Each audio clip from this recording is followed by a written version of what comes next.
Nah saudara, kita ada di dalam minggu ke-14 dari khotbah berseri kita, The Book of Galatians, Standing Upon the Gospel of Grace. Dan saya akan bicara tentang sesuatu yang menurut saya adalah sesuatu yang sangat important, yang seringkali disalah mengerti oleh banyak orang dalam kekristenan. The tension between law and grace. Ketegangan antara hukum dan kasih karunia. Dan memang benar saudara, ini ada suatu ketegangan yang tidak bisa diharmoniskan kalau tidak di dalam Injil. Nah kita akan buka sama-sama di Galatia 3 ayat 19-25. Mungkin beberapa dari saudara sudah melihat bahwa kita sempat membaca ayat-ayat ini, tetapi saya akan ulang beberapa, tapi ada ayat yang baru, yaitu ayat 23-25 kita belum pernah baca sama-sama. Saya akan bacakan yang putih saudara, dan saya baca sama-sama yang oranye. Kita mulai ayat 19. 1, 2, 3.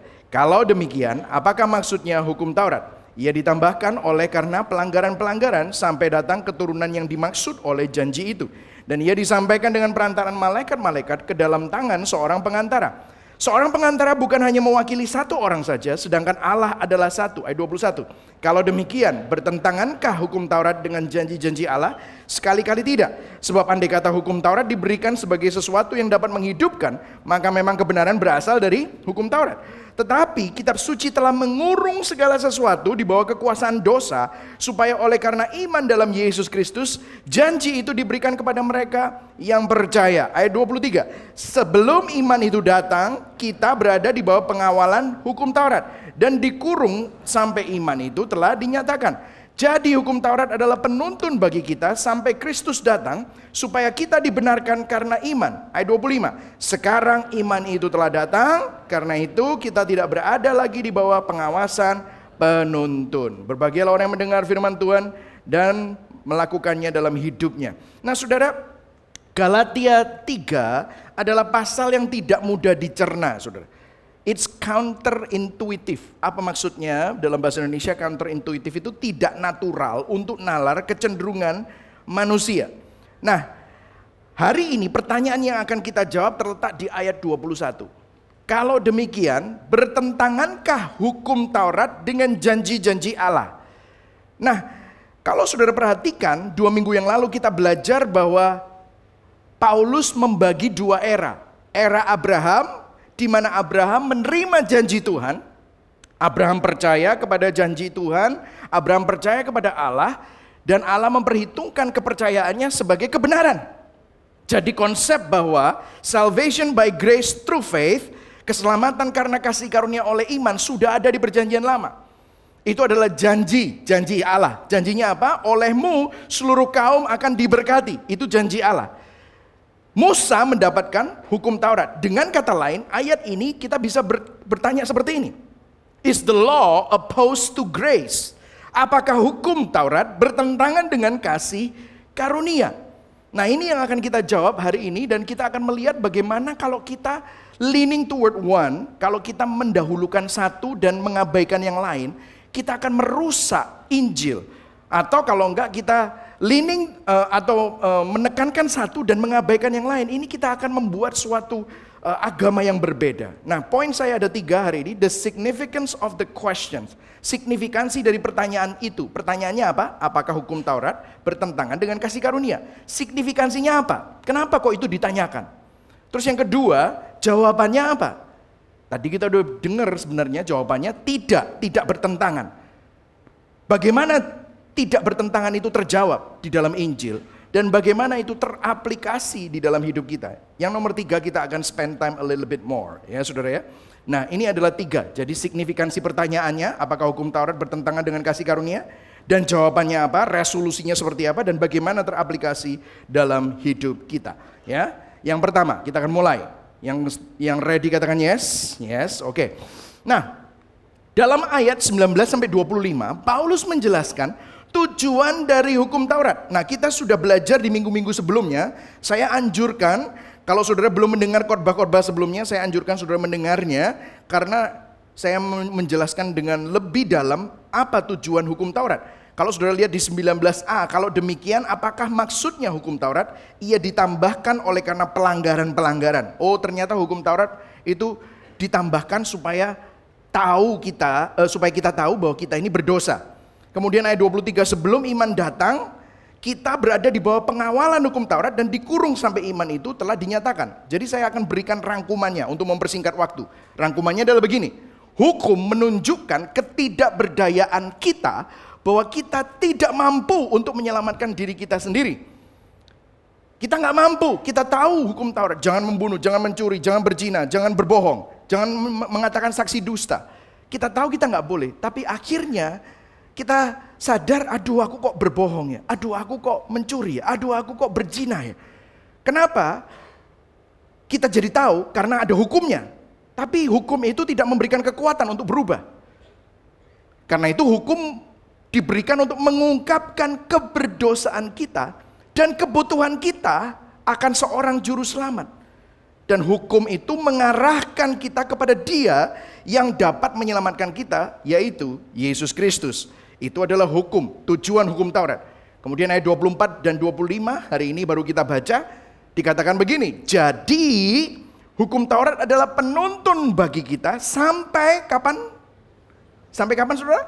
Kristus datang. Supaya kita dibenarkan karena iman, bukan karena melakukan hukum Taurat. Ayat 25 baca sama-sama sekali lagi. Sekarang iman itu telah datang, karena itu kita tidak berada di bawah pengawasan penuntun. Jadi hukum Taurat itu seperti wali, seperti pembimbing yang membawa kita kepada Kristus. Tetapi sekarang setelah Kristus datang, kita tidak lagi di bawah pengawasan hukum. Kita bebas dari hukuman. Kita dapat percaya pada karya sempurna Kristus di kayu salib untuk keselamatan kita. Nah, ini udah jelas. Nah, tapi pastor, pertanyaannya belum begitu terjawab. Is the law opposed to grace? Apakah hukum bertentangan dengan kasih karunia? Kalau demikian, ayat 21a, bertentangankah hukum Taurat, law, dengan janji-janji Allah, grace? Nah, kenapa pertanyaan ini sangat signifikan? Kenapa kok kita harus mendedikasikan satu khotbah bicara tentang ini? Apakah ini bertentangan atau tidak? Karena begini saudara, tidak ada sistem agama manapun atau sistem filosofi manapun yang mampu menggabungkan dan mengharmoniskan kedua hal ini, yaitu hukum dan anugerah, yang sangat bertentangan. Kalau saudara perhatikan, hukum Taurat dan anugerah itu bertentangan. Tim Keller di dalam bukunya The Reason for God, dia bilang begini, Injil menekankan pada penyatuan dua hal yang tidak pernah dicoba disatukan oleh agama lain. Injil menekankan pada penyatuan hal-hal yang oleh kategori pemikiran manusia, yaitu filosofi, tidak mungkin dapat disatukan. Mereka mengatakan itu tidak dapat dilakukan. Itu secara inheren sangat bertentangan. Kok bisa bertentangan? Nah, saya akan tunjukkan bertentangannya kepada saudara seperti apa. Kalau saya lihat, saya sebelah kanan adalah law, sebelah kiri adalah grace. Simbolnya aja bertentangan. Kalau law tuh gini, kalau grace tuh gini. Gitu saudara ya. Baik gitu ya. Law, hukum Taurat itu kaku. Tidak bisa dibengkokkan, tidak ada kompromi. Karena kalau hukum itu mestinya ya black or white. Ya saya tahu lah. Kadang-kadang hukum kan di mana-mana itu bisa dibengkokkan, ada banyak gray area. Tetapi hukum yang sesungguhnya adalah black or white. Kaku, tidak bisa dibengkokkan, tidak ada kompromi. Tapi kasih karunia itu bukan kaku, kasih karunia itu lembut. Memberikan sesuatu kepada pihak yang tidak layak untuk menerima. Itu kasih karunia, ya kan? Sedangkan hukum memberikan sesuatu yang setimpal dan sesuai dengan yang layak orang tersebut terima. Misalnya kalau seorang melanggar hukum, maka dia harus dihukum. Kalau seseorang ada di dalam pengadilan dan dia melanggar hukum, sang hakim harus menuntut keadilan, demand justice. Nggak bisa giving mercy. Kalau grace, kalau anugerah, itu memberikan belas kasihan. Hukum menuntut keadilan, belas kasihan adalah tidak memberikan penghukuman yang seharusnya diterima. Loh, karena ini bertentangan. Coba saudara lihat. Orang kalau dihukum karena dia melanggar hukum, terus dikasih belas kasihan, pasti akan demo. Nggak fair ini. Ya kan, saudara? Atau kalau enggak, kalau tiap kali pengadilan memberikan belas kasihan, hancurlah sebuah negara.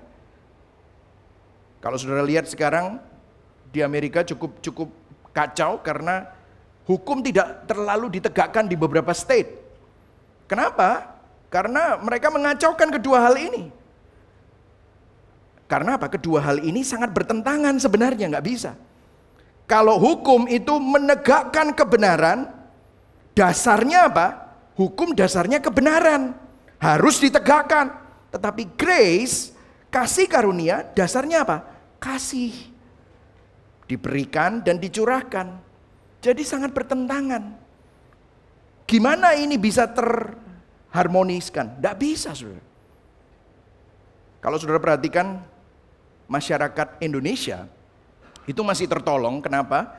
Masyarakat Indonesia itu masih mempercayai hukum, bahwa hukum itu asalnya dari kuasa yang lebih tinggi. Karena ada Pancasila, sila pertama, puji Tuhan, ketuhanan yang Maha Esa. Jadi percaya bahwa ini benar, ini salah, yang menentukan itu Tuhan.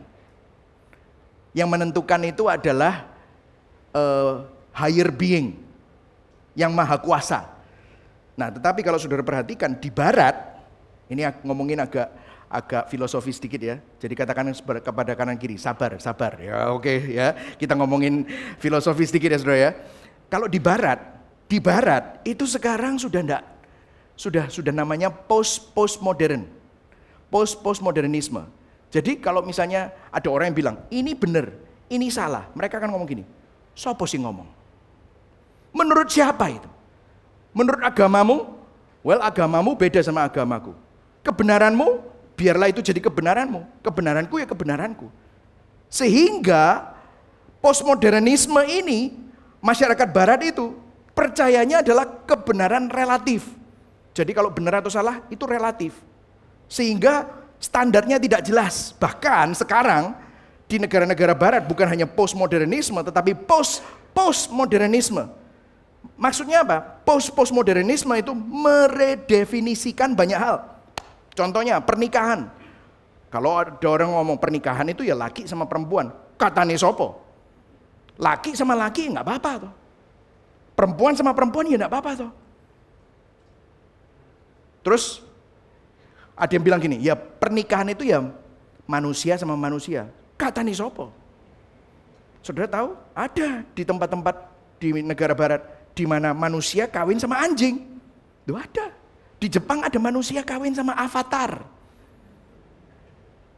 Tadi pagi ngomong avatar nggak ada yang guyu. Ini tadi ada yang guyu. Berarti ngerti ya, saudara ya. Ya. Manusia sama robot nikah. Soalnya apa? Postmodern. Terus ada yang bilang, kamu itu laki, jadi kamu tuh harus pergi ke toilet laki. Katane sopo? Aku memang biologi laki, tapi aku iki wedok. Ini saudara ya. Terus akhirnya apa? Duh, tapi kamu laki, biologi, kamu enggak bisa ke tempatnya perempuan. Enggak peduli aku. Akhirnya apa? Diciptakan tempat WC netral. Gender netral gitu saudara ya. Nah, saudara lihat. Ini postmodern. Kenapa? Gini saudara, karena mereka berusaha menerapkan penerimaan dan kasih kepada masyarakat dan menentang kekakuan hukum. Tetapi akhirnya menghancurkan norma-norma masyarakat. Jadi berusaha dicampur tapi kacau balau. Mereka bilang hukum itu kekakuan, enggak bisa. Kita enggak bisa terlalu hukum. Anyway, hukum itu katanya kan dari Tuhan. Aduh, Tuhan itu udah kuno, primitif, enggak ada Tuhan itu. Kita ini berusaha untuk hidup dalam harmoni. Jangan bilang benar, bilang salah lah. Kita ini saling mengasihi, enggak ada hukum. Kebenaranmu, hukummu ya hukummu, hukumku. Berusaha menerima, berusaha untuk hidup dalam kasih, dalam tanda kutip, tetapi tetap ada dalam tanda kutip ketertiban. Enggak bisa. Akhirnya apa? Menghancurkan norma-norma masyarakat. Dan pertentangan ini juga kita lihat di dalam iman dan keagamaan, bahkan di dalam gereja. Kalau saya kasih diagram yang lain, modelnya seperti ini. Kalau saudara lihat mestinya gereja itu berpusat pada Injil, di mana truth and grace, dua-duanya law and grace itu jadi satu. Tetapi coba saudara lihat, pada saat kita menekankan satu lebih daripada yang lain dan mengabaikan yang lain, akhirnya jadi apa? Menekankan perbuatan manusia. Tidak boleh ini, tidak boleh itu, nanti Tuhan marah. Tidak boleh ini, tidak boleh itu, nanti dihukum Tuhan. Tidak boleh ini, tidak boleh itu, nanti kena kutuk. Tidak boleh ini, nanti nggak dapat perkenanan Tuhan. Sehingga kebenaran, benar sih, nggak bisa dibengkokkan, tapi tidak ada anugerah. Kehilangan keindahan anugerah Allah yang cuma-cuma. Kasih Allah jarang dikhotbahkan. Yang ada adalah Tuhan marah nanti. Tuhan gak boleh ini. Jadi akhirnya apa? Sangat menghakimi. Saudara pernah melihat ada gereja yang menekankan ini? Atau sebuah sekte yang menekankan ini? Sangat hukum, sangat menghakimi, sangat kaku, sangat rigid, sangat tidak mengasihi. Pernah saudara? Ini mantuk-mantuknya dikit gitu ya. Saya pun pernah ada di dalam lingkungan yang seperti ini. Sehingga penuh dengan ketakutan. Aduh, aku kalau nanti ini tidak baca firman, tidak doa. Aduh, nanti aku diselentik Tuhan, gitu saudara. Ya, nanti aku dihukum Tuhan. It's always like that. Nah, biasanya orang-orang yang pernah ada di sini, pernah jadi korban di sini, apa yang terjadi? Mereka pergi ke sini. Pergi ke sini untuk apa? Cari kasih Tuhan. Tapi akhirnya jadi antinomian. Antinomian itu apa? Antinomian itu ya, akar katanya dua. Antinomos. Nomos itu anti hukum. Anugerah yang disampaikan, betul. Menekankan anugerah. Menekankan kasih Allah, betul. Bagus. Tetapi nggak ada kebenarannya. Selalu ngomong anugerah tapi hidupnya nggak berubah. Tidak ada pertobatan. Tidak perlu bertobat. Tidak mau bertobat. Anugerah tanpa kebenaran. Sehingga apa? Kehilangan keberhargaan kasih karunia Allah. Padahal kasih karunia Allah itu sangat mahal harganya. Dia membayar harga yang sangat mahal. Akhirnya apa? Jadi antinomian itu. Tidak ada sanctification. Sanctification di sini maksudnya bukan kita berubah hidupnya supaya diselamatkan. Bukan, tetapi karena kita sudah diselamatkan, maka ada buah keselamatan. Di mana karena seorang sudah diselamatkan maka hidupnya juga mengalami perubahan. Tidak ada. Yang selingkuh tetap selingkuh, yang korupsi tetap korupsi, yang kumpul kebo tetap kumpul kebo, yang jahat juga tetap jahat. Bilang tidak apa-apa, Tuhan mengasihi. Tinggal minta ampun gampang. Ada yang seperti ini. Gerejanya rame. Tetapi hidupnya tidak menunjukkan buah keselamatan. Tidak ada bedanya sama dunia. Sehingga akhirnya kehilangan esensi dari kekristenan. Jadi jawabannya bagaimana, Pastor? Is the law opposed to grace? Apakah hukum bertentangan dengan kasih karunia? Nah, kita masuk ke dalam poin yang kedua. The answer, the resolution of the questions. Gimana jawabannya? Tadi kita udah baca. Rasul Paulus berkata apa? Sekali-kali tidak. Katakan sama-sama. 1, 2, 3. Sekali-kali tidak. Enggak bertentangan. Malah tidak boleh ditentangkan. Rasul Paulus seakan-akan berkata melalui suratnya, jangan pernah memerangkan antara kasih karunia dengan hukum, atau memisahkan dan menekankan satu lebih daripada yang lain antara hukum dan kasih karunia. Dan ini memang konsisten dari apa yang disampaikan Tuhan kepada Musa di perjanjian lama, saudara. Kalau sudah perhatikan, ini saya punya gambaran sedikit ya saudara, ini lucu-lucuan lah ya. Bagi saudara yang paham aja ya. So technically Moses was the first man to download files from the cloud using tablet gitu saudara ya. Musa adalah orang pertama yang mendownload file dari cloud dengan menggunakan tablet gitu saudara ya ceritanya. Tapi gini saudara, ceritanya begini. Jadi Tuhan itu bilang sama bangsa Israel lewat Musa. Karena Tuhan itu benar-benar sebel waktu itu ngelihat bangsa Israel selalu bersungut-sungut ngomongnya mau balik ke Mesir. Terus Tuhan bilang, ya udah, aku kan sudah janji tak bawa ke tanah perjanjian. Ya sudah, tak kasih kemenangan, tak kasih malaikat, tak kasih berkat, tapi aku tidak mau di sana. Terus Musa, wah Musa ini memang luar biasa ya. Dia bilang, percuma Tuhan, aku dikasih kemenangan, dikasih berkat, disertai malaikat, kalau engkau tidak ada di sana. Wah, kalau saudara sama saya ditanyai kayak gitu, mungkin saudara bilang, ya sudah tidak apa-apa saudara, tidak apa-apa Tuhan. Dapat berkat, disertai malaikat, menang terus, aku ya mau. Meski engkau nggak ada di sana ya mau. Nah, itu orang Kristen zaman sekarang mungkin bisa gitu saudara ya. Ya itu. Tetapi Musa luar biasa nggak? Enggak Tuhan. Percuma aku dapat berkat-Mu, percuma aku dapat kemenangan, percuma aku disertai malaikat tapi Engkau nggak hadir. Wih, Musa ini luar biasa. Saya yakin dia itu bisa ngomong kayak gitu itu karena anugerah Tuhan juga ya. Nah, kemudian Musa bilang gini, show me your glory. Dia bilang, tunjukkan kemuliaan-Mu Tuhan, karena aku itu percuma aku dapat semua itu. Bangsa Israel dapat semua itu masuk tanah perjanjian kalau kita tidak mengenal Engkau. Show me your glory. Terus kemudian Tuhan bilang, nah ini ceritanya, Tuhan bilang, aku akan nunjukin kepada kamu kemuliaanku dan aku akan lewat di depanmu dan aku akan menunjukkan siapa aku. Nah, ayat ini adalah inspirasi dari gambar ini tadi, ya. Nah, ini ceritanya. Lalu Musa memahat kedua loh batu tablet sama dengan yang mula-mula. Bangunlah ia pagi-pagi, naiklah ia ke atas gunung Sinai seperti yang diperintahkan Tuhan kepadanya dan membawa kedua tablet itu di tangannya. Kemudian turunlah Tuhan dalam cloud. Lalu berdiri di sana dekat Musa serta menyerukan nama Tuhan. Berjalanlah Tuhan lewat di depannya. Dan Tuhan menyerukan dan berseru. Ayo baca yang oranye ya. 1, 2, 3. Tuhan, Tuhan Allah penyayang dan pengasih, panjang sabar, berlimpah kasihnya dan setianya, yang meneguhkan kasih setianya kepada beribu-ribu orang, yang mengampuni kesalahan, pelanggaran dan dosa. Stop dulu. Menyenangkan ya. Ini namanya Tuhan. Musa tanya, show me your glory. You wanna know my glory? Aku ini Tuhan yang penyayang. Aku ini Tuhan yang pengasih. Aku ini Tuhan panjang sabar. Ini kalau di hari Minggu pendeta ngomong gitu, jemaatnya pasti ngomong amin. Amin. Berlimpah kasihnya, amin. Berlimpah setianya, amin. Yang meneguhkan kasih setianya kepada beribu-ribu orang, mengampuni kesalahan, pelanggaran dan dosa, amin. Ini adalah bagian di mana Tuhan itu penuh dengan kasih karunia. Tuhan penuh dengan belas kasihan. Tuhan penuh dengan kasih, amin. Tapi ada tetapinya. Coba kita lihat bawahnya, yang putih itu. Ayo baca sama-sama. 1, 2, 3. Tetapi tidaklah sekali-kali apa? Membebaskan orang yang bersalah dari hukuman, yang membalaskan kesalahan bapak kepada anak-anaknya dan cucunya kepada keturunan yang keberapa? Ketiga dan keempat. Loh Tuhan ini ternyata seperti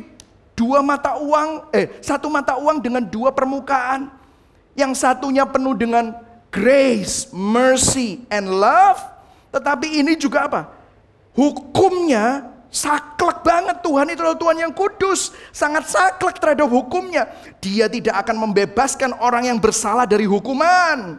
Menuntut keadilan, menegakkan kebenaran. Bahkan menghukum sampai keturunan ketiga dan keempat. Wah. Jadi waktu Musa tanya, tunjukkan kemuliaan-Mu, siapa namamu? Dia bilang, namaku adalah Tuhan yang penyayang dan pengasih, panjang sabar, penuh dengan kasih dan kesetiaan. Tetapi aku adalah Tuhan yang sangat kudus. Tidak ada orang yang bisa luput dari hukuman kalau dia bersalah. Dan aku akan membalas kesalahan itu kepada anak-anak dan cucunya. Wih, ini adalah Tuhan. Dua-duanya, law and grace ada di dalam kemuliaan Tuhan kita. Coba saudara lihat di sini. Horatius Bonar, seorang 19th century Scottish preacher, dia bilang begini, keadilan dan kasih karunia harus diselaraskan. Keduanya tidak pernah saling bertentangan, kecuali dalam hati manusia yang sudah jatuh dalam dosa. Satu tidak bisa mengalah kepada yang lain. Hukum gak bisa ngalah sama kasih karunia tidak bisa ngalah sama hukum. Keduanya harus bertahan, bekerja sama dan bergabung agar dapat menopang tiang-tiang alam semesta. Jadi kalau saya bisa simpulkan wujud dan manifestasi dari kemuliaan dan kebesaran Tuhan, hukum dan kasih karunia itu tidak bisa dipisahkan dan dikompromikan, saudara. Wow. Lah terus apa solusinya? Puji Tuhan.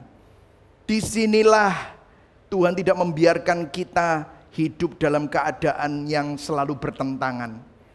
Dia mengirimkan dirinya karena begitu besar kasih Allah akan dunia ini sehingga dia mengaruniakan anaknya yang tunggal. supaya siapa yang percaya kepadanya tidak binasa, tidak mengalami hukuman meskipun sudah berdosa melalui Kristus. Makanya di Matius 5 ayat 17 dikatakan, janganlah kamu menyangka bahwa aku datang untuk meniadakan hukum Taurat atau kitab para nabi. Baca sama-sama, aku datang. 1, 2, 3. Aku datang bukan untuk meniadakannya, melainkan untuk menggenapinya. Kenapa kok Yesus harus datang untuk menggenapinya? Karena saudara dan saya tidak bisa taat 100% untuk memenuhi standar hukum Allah. Itulah sebabnya Allah harus turun untuk memenuhi standarnya sendiri dalam bentuk dan rupa manusia, sehingga Dia yang harus melakukannya. Paulus menuliskan kedua hal ini, law and grace, dapat disatukan dan diselaraskan hanya di dalam Injil saja.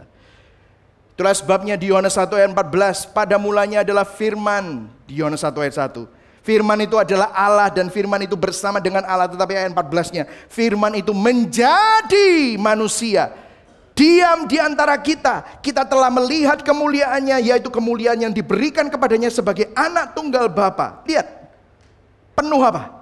Penuh, baca sama-sama, kasih karunia dan kebenaran. Kebenarannya tidak dikompromikan, tetapi dia juga penuh kasih karunia. Kebenarannya penuh, kasih karunianya penuh, pleroma, penuh, full.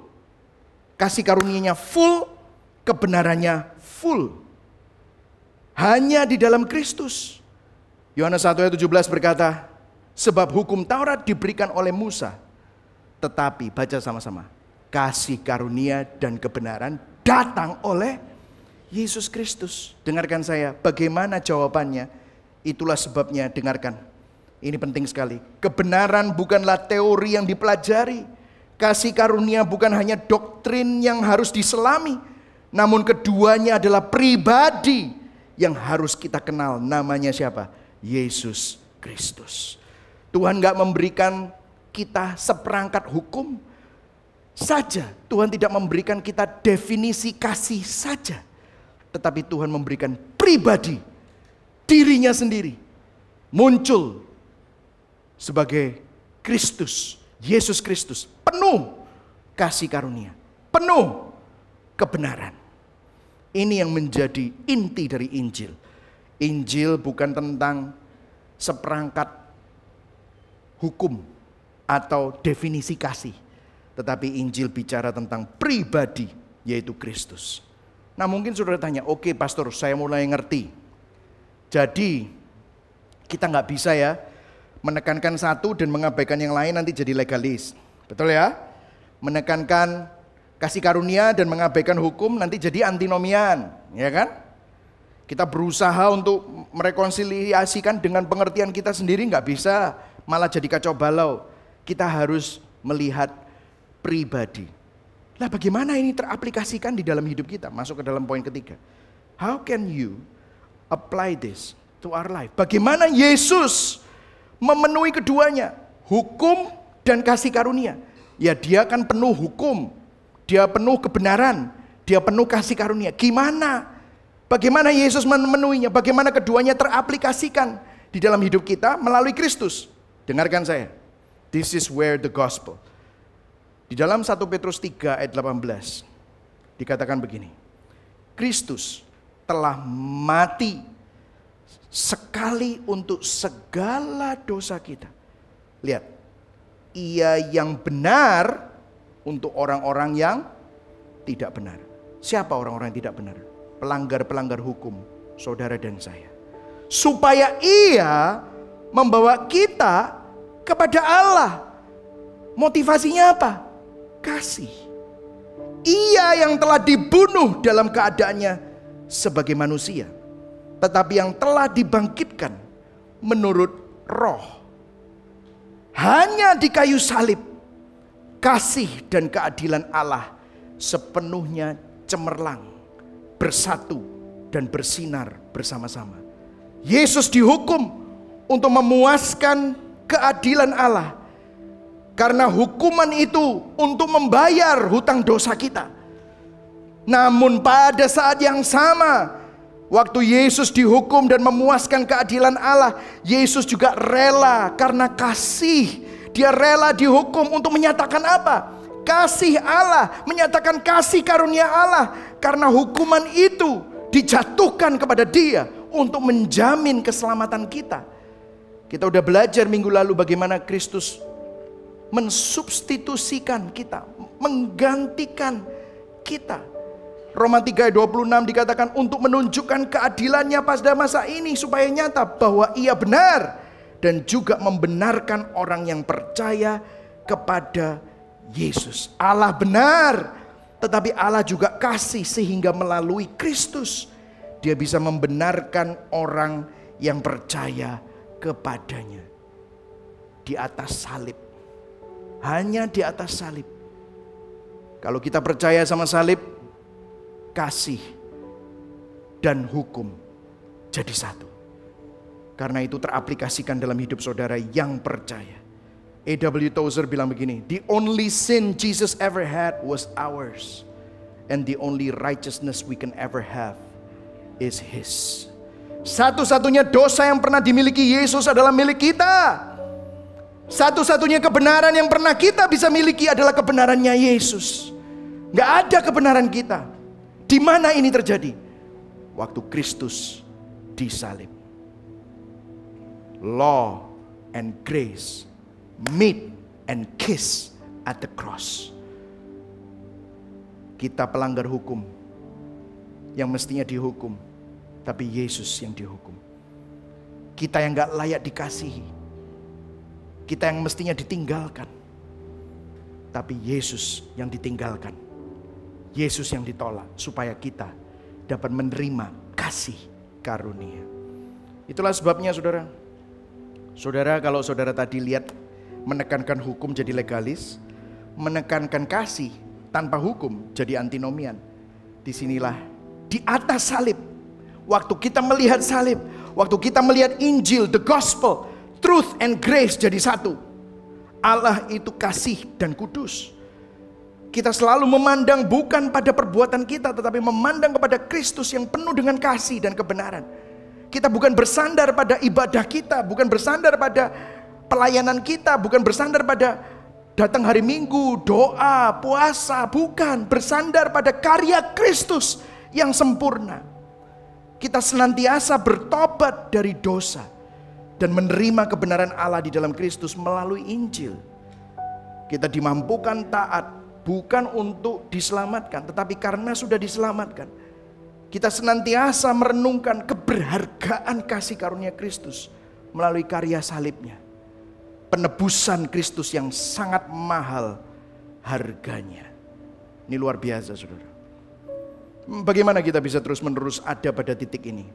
Pandang Kristus dan salibnya. Saya akan mengutip Horatius Bonar lagi dalam bukunya How Shall Man Be Just With God. Dia bilang begini, simak baik-baik saudara. Keduanya, kasih dan hukum di kayu salib telah menang.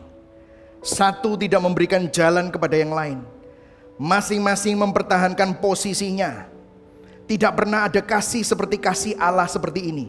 Begitu besar, begitu tinggi, begitu intens, penuh pengorbanan diri. Namun tidak pernah ada hukum yang begitu murni, begitu luas, begitu mulia, dan begitu tidak terelakkan. Tidak ada kompromi. Hukum dan kasih sama-sama memiliki ruang lingkup penuh. Yang satu dalam keseriusannya, yang lain dalam kelembutannya. Kasih tidak pernah lebih benar-benar kasih, dan hukum tidak pernah lebih benar-benar hukum daripada saat Kristus mati di salib. Amin saudara. Ini luar biasa sekali. Saudara dan saya adalah penerima anugerah karena salib. Hukum dan kasih ketemu di salib. Nah, mungkin saudara bilang, oke pastor, saya mau mengaplikasikan kayak gimana? Nah, saya akan memberikan kepada saudara satu diagram lagi untuk mengaplikasikannya. Gini saudara, waktu saudara bertobat, saudara ada di poin ini. Saudara ada di poin ini. Saudara ketemu sama salib Kristus. Aduh Tuhan, aku ini berdosa. Terima kasih Tuhan kau nyelamatin aku. Mungkin saudara datang ke KKR, saudara dengar Injil, saudara akhirnya selamat, saudara lahir baru, dibaptis, saudara senang banget. Saudara menerima Kristus, saudara dijamah oleh Kristus. Saudara masih ingat masa-masa itu? Waduh luar biasa. Tapi apa yang terjadi? Apakah saudara bisa suci terus? Apakah saudara tidak pernah jatuh dalam dosa? Kalau saudara jawabannya nggak pernah jatuh dalam dosa, saya kepingin ketemu sama saudara beneran. Saya ingin ngobrol, luar biasa sekali. Kamu aja yang di sini, ganti saya gitu ya. Karena saya jujur, saya adalah hamba Tuhan yang menurut saya paling nggak qualified jadi hamba Tuhan. Lihat modelku itu nggak cocok jadi gembala. Aku ini banyak dosa, jatuh sebagai ayah nggak sempurna, sebagai suami nggak sempurna, sebagai hamba Tuhan nggak sempurna. Nah waktu saya mulai jatuh dalam dosa, nih yang sini ya. Karena saudara ada di sini, tapi kemudian saudara mau terus dalam perjalanan iman saudara nggak bisa. Saudara mulai jatuh dalam dosa, saudara sadar akan keberdosaan kita. Terus saudara nggak pandang salib, saudara cuma bilang gini, alah gak apa-apa, Tuhan ngertilah. Ya toh gak apa-apa lah, kan kasih karunia, gak apa-apa. Akhirnya apa? Salibnya makin kecil saudara, tapi saudara nambahkan diri saudara sendiri, nambahkan alasan-alasan. Misalnya kalau saudara ada kecenderungan kecanduan seks gitu, itu kan kebutuhan biologis.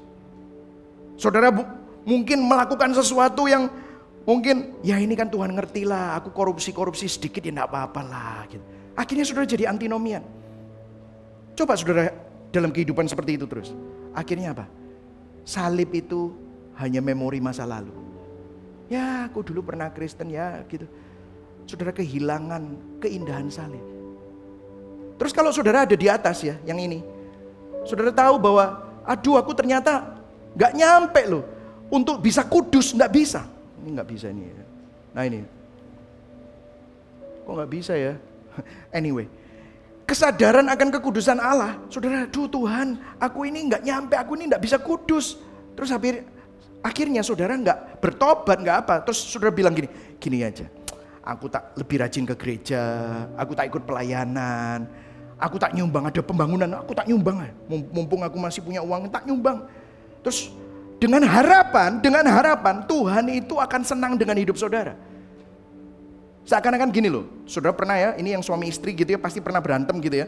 Berantem tapi enggak, misalnya malamnya berantem belum selesai, enggak ada maaf-maafan gitu ya, tidur gitu ya, saling punggung-punggungan. Terus besok pagi istrinya mau baikan tapi enggak mau ngomong.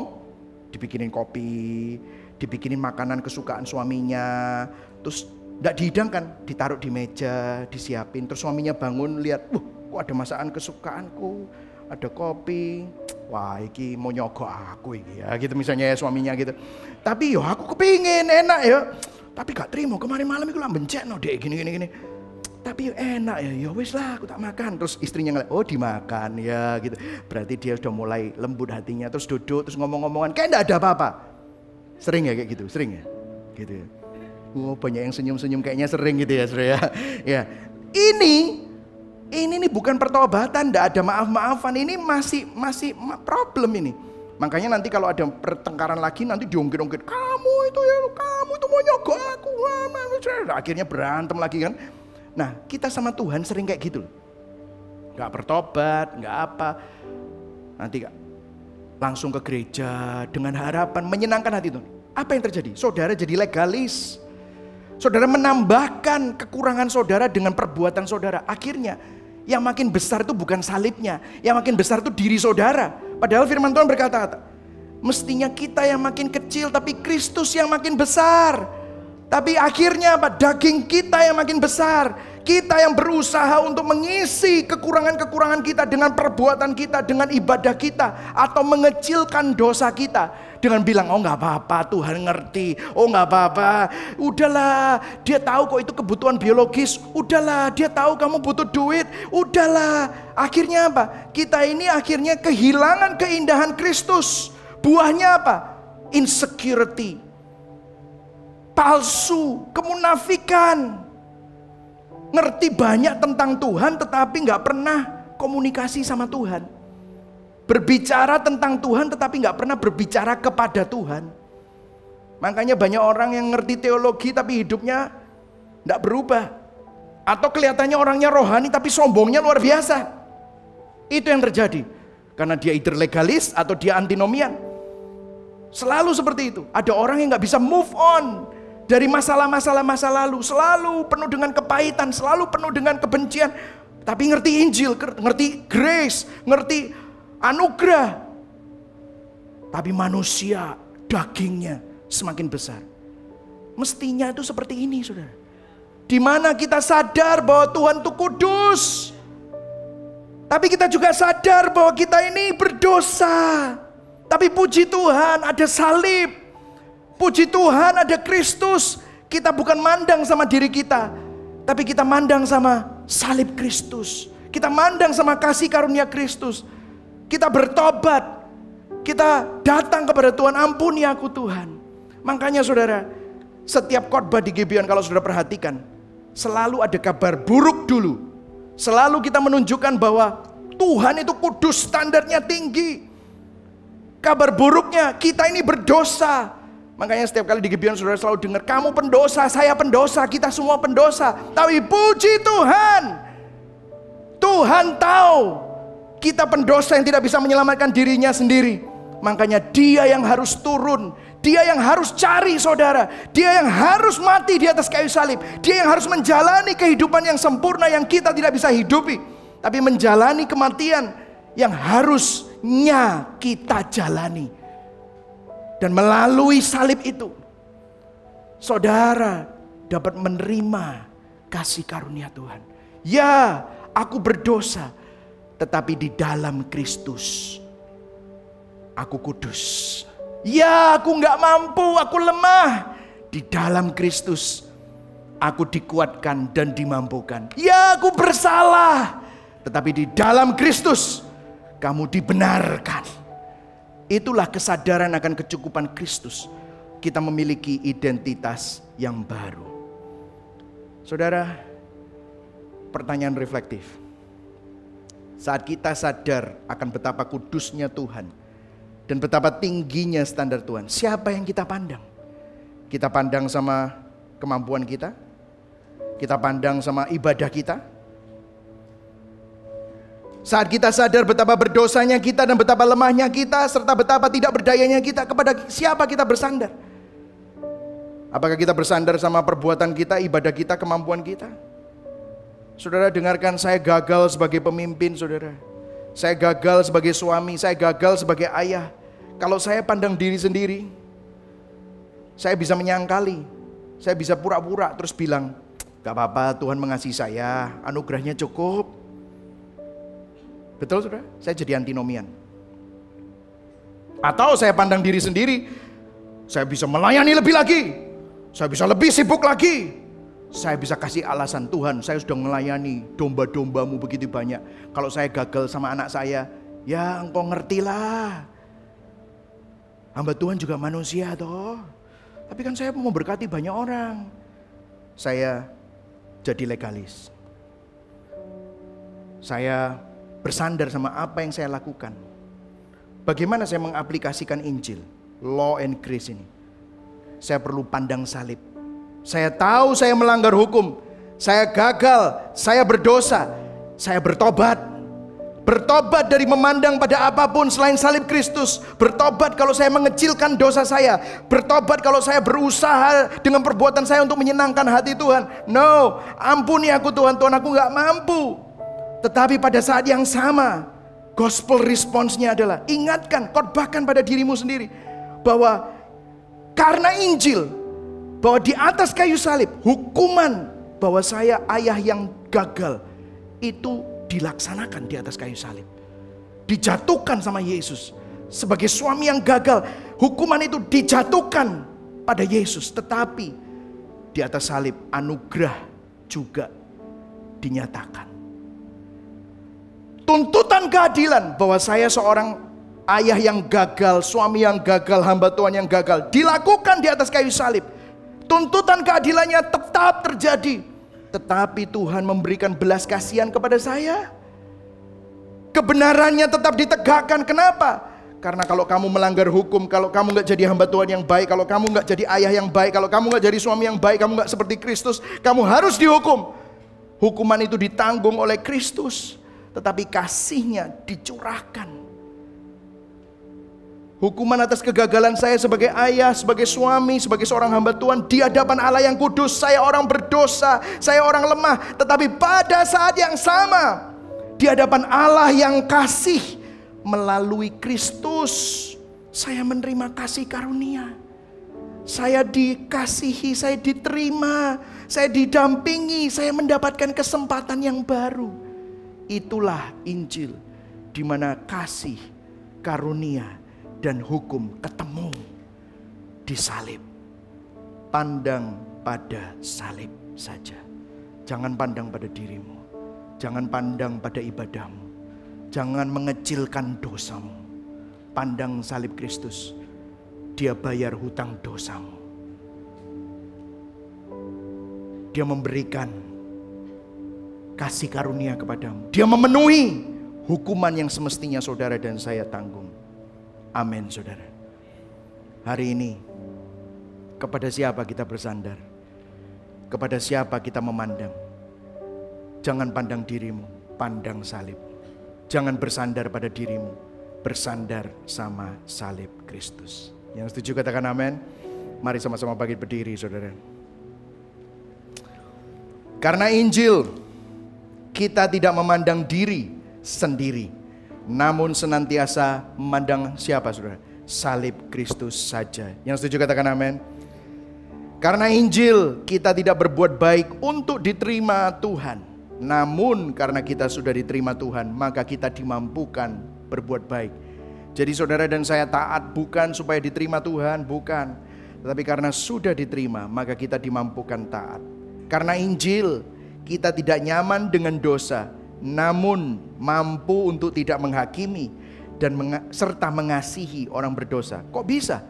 Saudara ngelihat dirimu juga orang berdosa, maka saudara tidak merasa lebih hebat daripada pasanganmu, tidak lebih hebat dari temanmu, karena saudara adalah orang yang diampuni dan menerima anugerah. Maka saudara melihat kepada salib. Amin, saudara. Berikan tepuk tangan buat Tuhan Yesus. Amin.